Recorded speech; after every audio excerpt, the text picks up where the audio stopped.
is generally normal. Scores less than 7 are low and suggest distress of the newborn that requires some intervention, for example suctioning or stimulation. Although APGAR scores are not used to determine morbidity or mortality, lower scores are typically thought to correlate with more severe outcomes. For example, scores of 3 that are persistent can indicate long-term sequelae such as neurologic damage. However, ultimately, the purpose of the APGAR score is to determine when emergent interventions are necessary. The APGAR score is as follows. You will take a look at the newborn's appearance. If they are blue or pale, you give them 0 points. Blue extremities but a pink body, you'll give them 1 point. And you will award 2 points if the body and extremities of the newborn are pink without any cyanosis. For pulse, if it is absent, you score 0 points. If the pulse is less than 100 beats per minute, you'll score 1 point. And in the ideal situation, the newborn's heart rate should be greater than 100 beats per minute, awarding them 2 points. For grimace, you award 0 points if there is no response to stimulation or the baby is floppy. 1 point is awarded for grimace on suction or aggressive stimulation. And again, ideally, if the baby is crying on stimulation, you award them 2 points. For activity, if the newborn is not moving, you of course award them 0 points.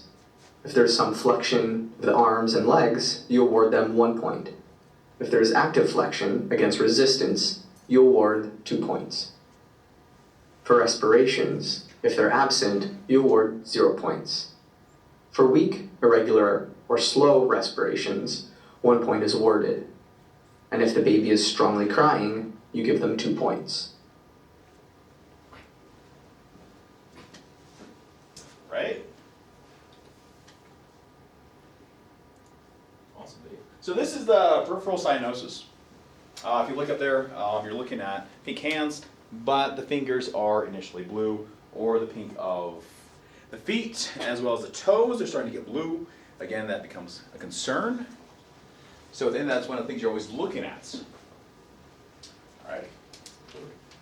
So APGAR, 90% of neonates achieve an APGAR. Why? Because one, it allows you to better understand what is happening. So it's a behavioral outlook, and it's also an aspect of emotionality, but it also allows you to say, okay, this is what's happening with the baby. This is initially what is happening so that you're able to have a better understanding, so that initially, are there any causes of concern? Yes, no. Again, it just gives you that understanding. Primarily you're looking at a base outlook. So, is the baby healthy? So this is another test that we're going to look at again. All right, the Brazelton. Is that in your book? It should be in your book. Maybe. I love YouTube. It's amazing. First thing I'd like to show you is how Isabella can shut out disturbing things like too much light, too much noise. One of the ways we try out to see if a baby can habituate, do you know that term? Shut out unimportant stimuli is to try repeated stimuli.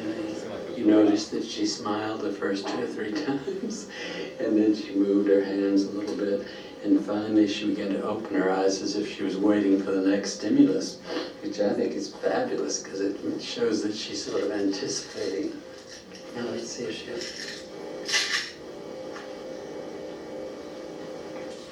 See her legs move. I could go on rattling for the rest of the day and she wouldn't respond because she's gotten into what I call a habituated sleep state. She put herself to sleep so she doesn't have to respond every time. They can shut out repeated noises. They can shut out repeated flashes of light to stay asleep. So they work very hard at staying asleep. See his head go up. Mm-hmm.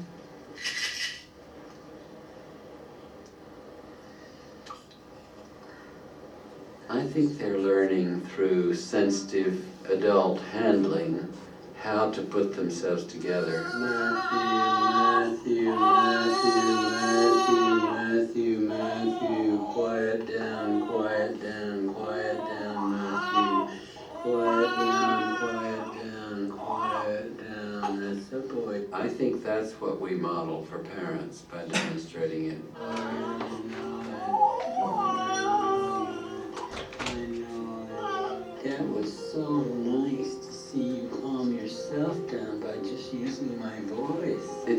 much fun to watch these processes go on and to see how complicated they are and how critical they are to that child's future.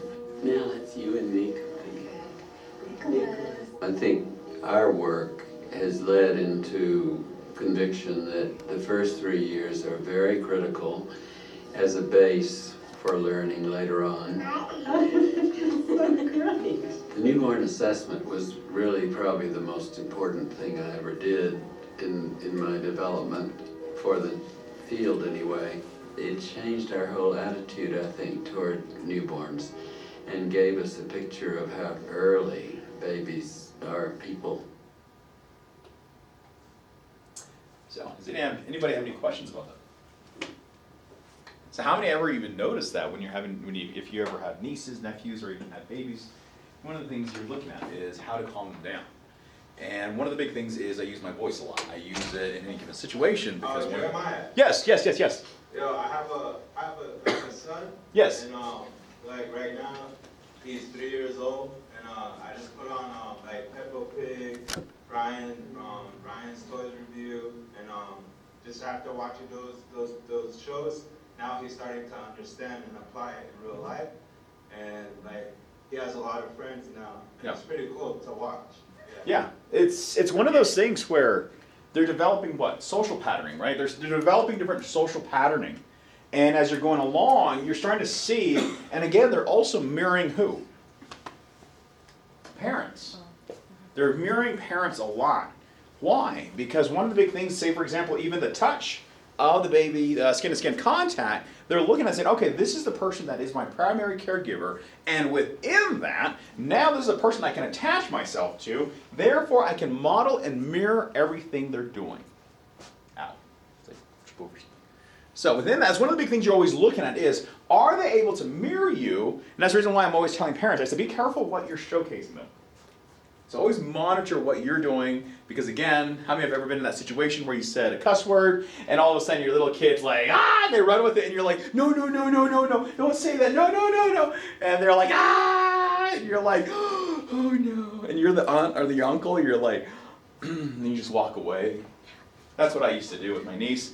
I love her to pieces and everything else, but there were times where I accidentally said, a bad word or whatever in front of her, and she's like, Uncle said it. He's amazing. Okay, I might as well say it too. And I'm like, I don't know which, and that's when I point to SpongeBob. I'm like, SpongeBob? I didn't know they had those kind of words on there.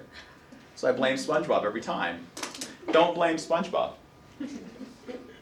So one of the big things is this helps. This helps in terms of what you're going to experience as you're going along if you're going to work in a clinical field or if you're going to be working in the neonatal field. So the reflexes. So you have the primitive reflexes. So the moral or startle response is when the baby is dropped or hears a loud noise. Notice how he did that whole shh, and that's when the baby's like, start to have that initial startle reflex of, okay, what's going on? This is ruining my homeostasis. I'm trying to force myself to go back to sleep. I'm trying to do all these different things because as I am in this unique state, I want to be comfortable. So now, you have reflexes at birth. Darwinian or grasping reflexes. How many have ever given or go like this to a child and they just grasp on it and you're like, ow! And you're like, good thing, you're like, let go, and you start lifting him, they're like, ah! And you're like, this is scary.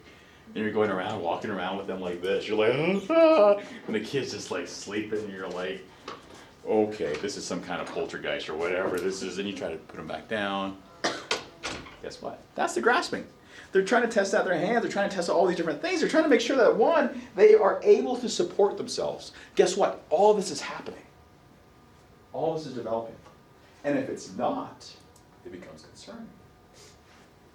So the tonic. So this is where they're almost like fencing. So if you ever have, I don't know how many have ever done fencing in high school. No one? Just me? Oh, okay. So at the high school I went to, they had fencing. So this was in Flagstaff, Sonawa High School. It's now elementary school now, but they had fencing. So one of the things, you had the whole fencing, you do the whole, with the swords and everything else. Apparently the way I did it was not fencing. I was trying to be a swordsmith, and I'm like, ah, ha, ha, ha, ha, ha! And they're like, that's not fencing! And I'm like, ha, ha! Yeah, that's not fencing, apparently. So this is when the baby is laid down. It'll extend what? Arm? And it'll pull this side in. That's initially what the baby's doing right now. Because one, these are all the different reflexes that are happening. How many ever saw your baby do that? Or your niece or your nephew do that? No, you're like, hey, this is interesting. They're testing out their body. Make sure that they're moving around. So now, the rooting. So within that, how many ever gone like this to the baby's cheeks and they start going for it? They think that one, it's either a nipple or it's an actual bottle. That's probably what they're looking for. They're looking, okay, this is something that initially is the sucking response. So that's one of the things they're looking at. So you have a little gift video right there. It's adorable. I know. Some people are like, oh, I want a baby again.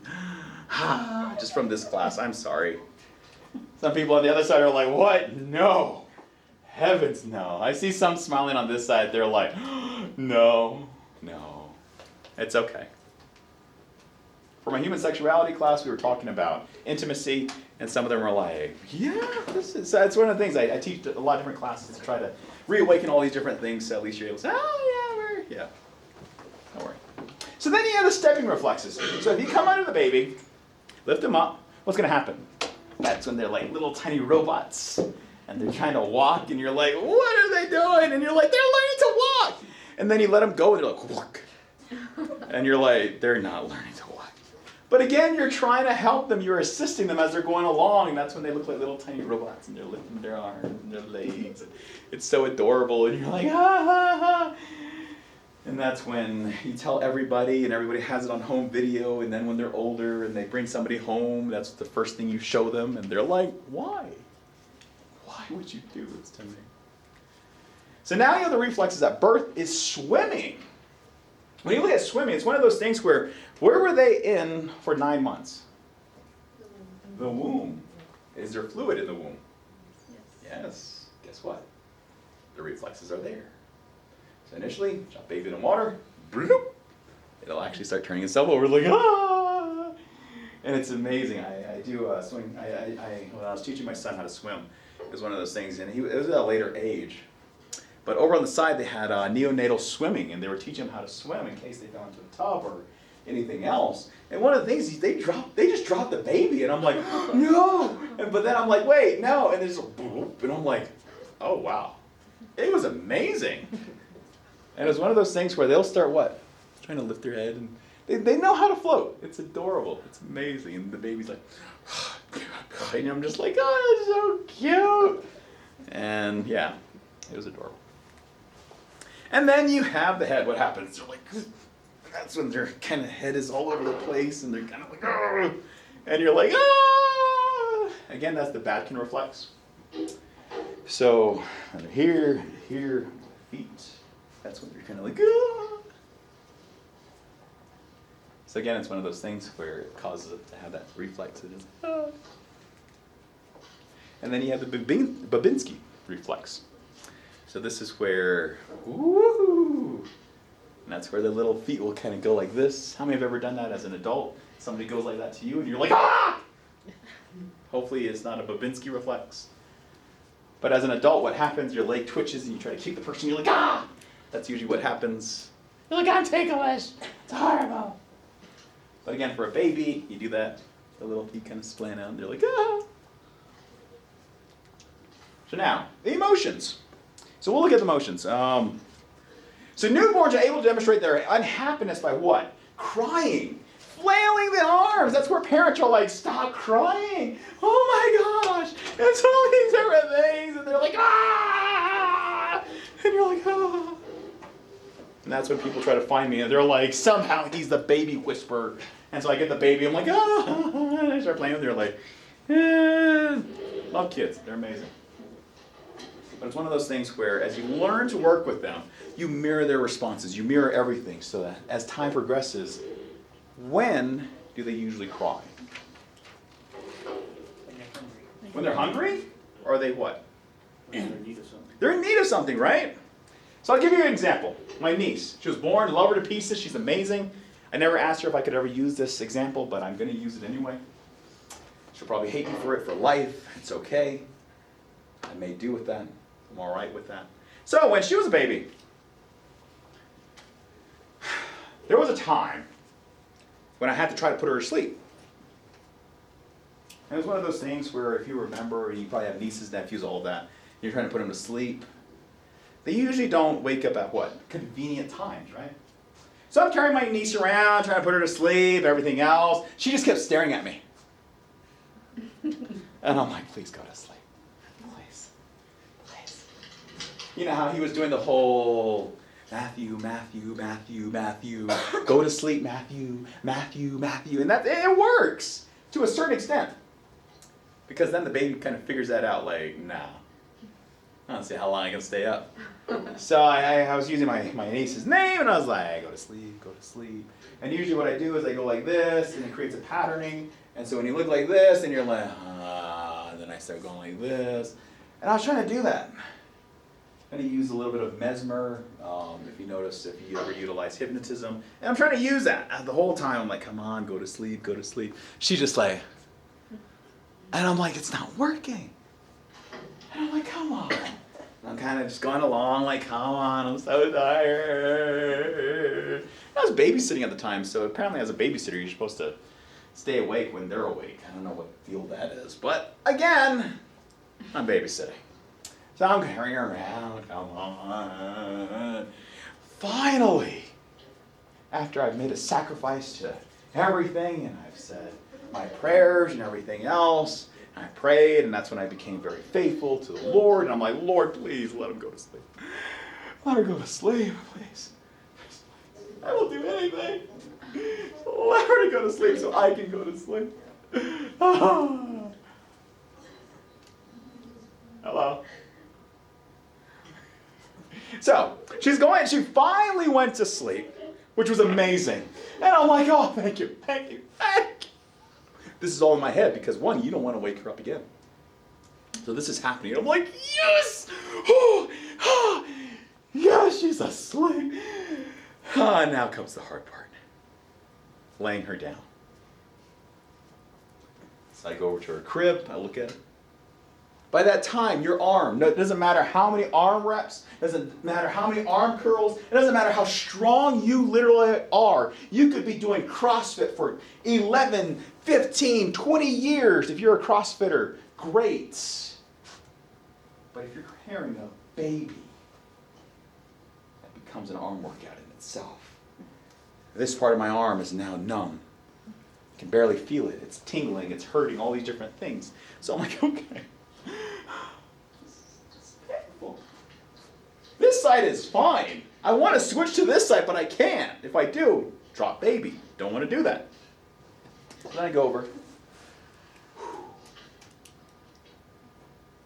slowly lower. By that time, your back is hurting. Your legs are hurting. Your whole being is hurting. This is literally, if I did this presentation to all high schoolers, it would be amazing. It would literally cure the aspect of having babies. But in this moment, I now go over. I can feel that warm comfort of the sheet and that little tiny, the little tiny comfort, whatever it is, and the sponge. And I'm like, yes, made it this far. Now, I just have to slide my arm out. Worst approach ever. I'm looking at it thinking I should have gone from this angle and it would have been perfect. No. Finally, I get my arm out. What happens? She wakes up and starts crying. I'm like, no! Again, what did she want? She wanted to be, what? Adored. I'm like, oh, you gotta be kidding me. So I had to go back over there, pick her back up and everything else. Because one, she wants what? Attention. She needs something. So then I get a bottle ready, give it to her. Guess what? She was hungry. Great. So it's one of those things, as you're going along, you're learning the aspect that the emotionality is either to feel sociable, within that they'll smile or laugh a lot. In addition to that, one of the big things you're always looking at is, how are they coping? Because it's one of the big things you're always looking at so that they're able to, and that's what you're looking at this. You have a hunger cry, rhythmic or cry that doesn't have what? To be associated with hunger. You have the angry cry, you have the pain cry, you have the frustration cry. This is in your book, right? Yes. Okay, good. Then you have this. So this is the purple cry. This should be in your book. Good. Okay. So this one happens when? Around age 2 months, and then declines. It's unpredictable, pain-like face, long-lasting, and it happens in the evening.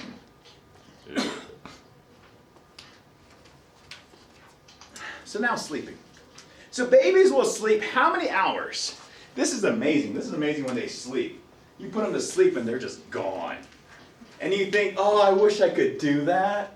In college, you're thinking, oh, I wish I could sleep for 18 hours. But no, Mr. Barber always has these stupid papers, and we have to be awake to write them.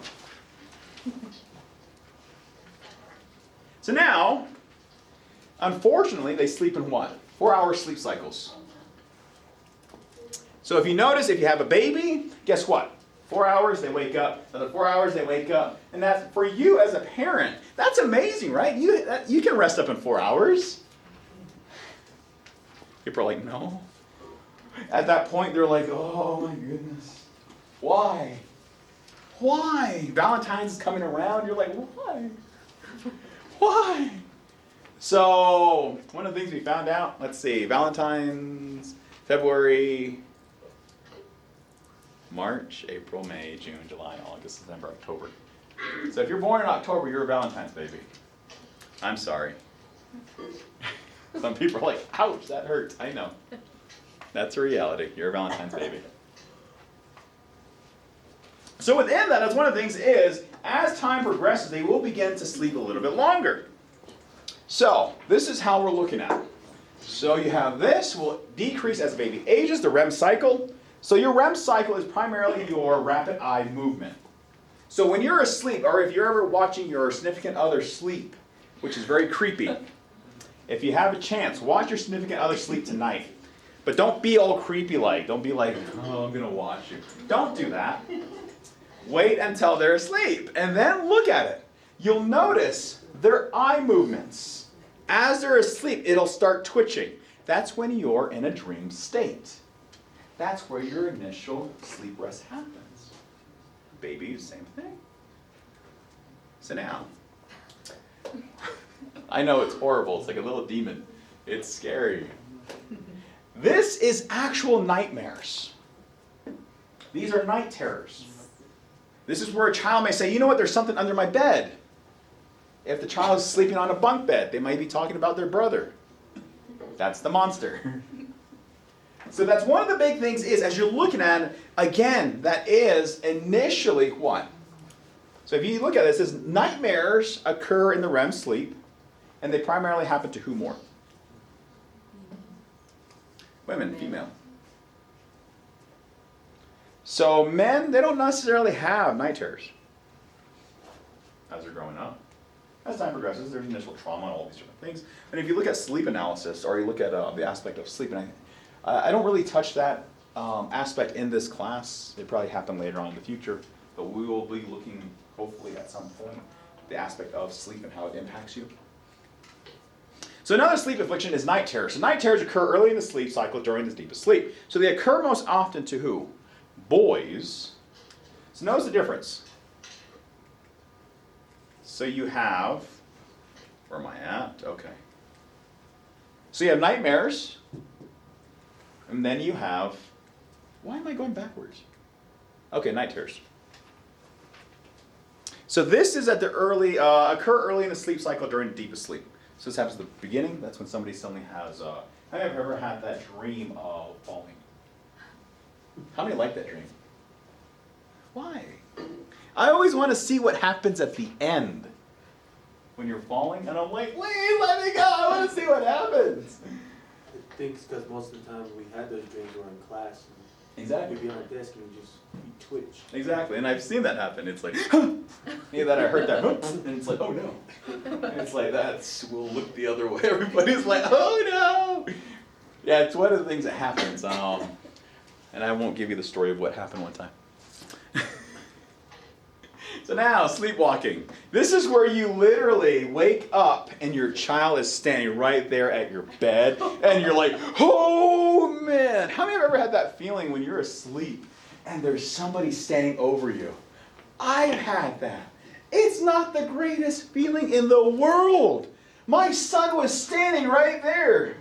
And I'm like, I'm gonna die. And I look and he's just, what are you doing up? And I'm like, okay, he's sleepwalking. Not scary at all. Just make sure your child doesn't say, turn around right behind you. That would be scary. Just make sure you don't, I should teach all the little kindergartners that. That'd be amazing, so wonder. That'd be awesome. I'm the worst influence ever. It's horrible. So now, sleepwalking occurs during the early night in deep sleep. So within that, the child is hard to wake. That's one of the things we always look at. A lot of times we don't want them to wake up, so we'll guide them back to their initial bed. The reason why is if you do, a lot of times it startles them even more, causes them to have more anxiety. So a lot of times you just guide them back to where their sleep is, wherever their bed is and everything else, and they won't even remember anything. I'll give you an example. There was an individual that I know. What happened is they were staying in the dorms. Not this dorm, don't worry. It's not cursed or scary or any of those things. So they were staying in the dorm. And one of the things